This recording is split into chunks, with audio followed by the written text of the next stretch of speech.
Welcome back. Let's cut across to Kiran Mazumdar show talking about the Biocon numbers. Year-on-year basis, we have an EBITDA growth of 11% at 282 crores and a PAT of 156 crores.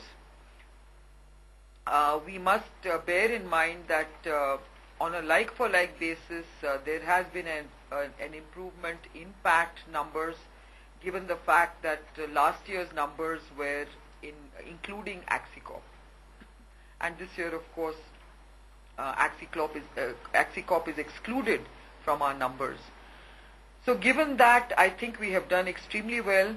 We were hoping to register slightly higher PAT numbers,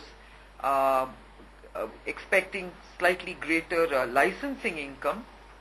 But licensing recognition is a matter of timing, because this is really directly linked to development and other aspects of our programs that we have partnered with Pfizer and Mylan. And nevertheless, I think we have registered licensing income of about 51 crores this half.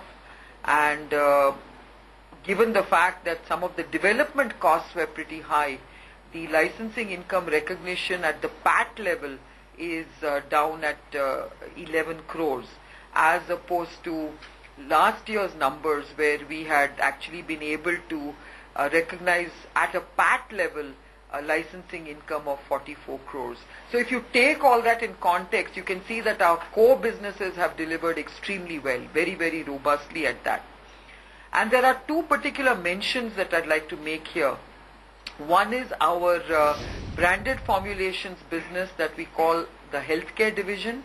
This has seen a growth of 37%, and we've also registered a very strong growth of 20% in our research services business, which is shown as 180 crores.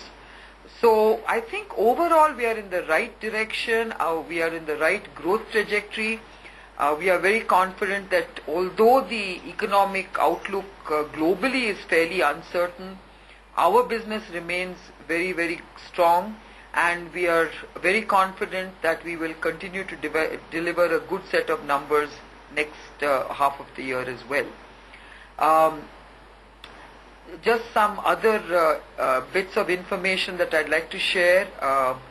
We have done extremely well in our insulins business all across, whether it is our own branded formulations, Insugen and Basalog business, whether it is our insulin business in other parts of the emerging world, or whether it is our development programs that we are doing with Pfizer.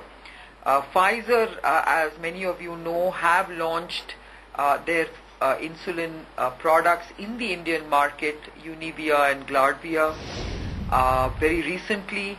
But a big milestone for us is really the launch of our much-awaited device, a pen device for insulin delivery, which we have registered as InsuPen.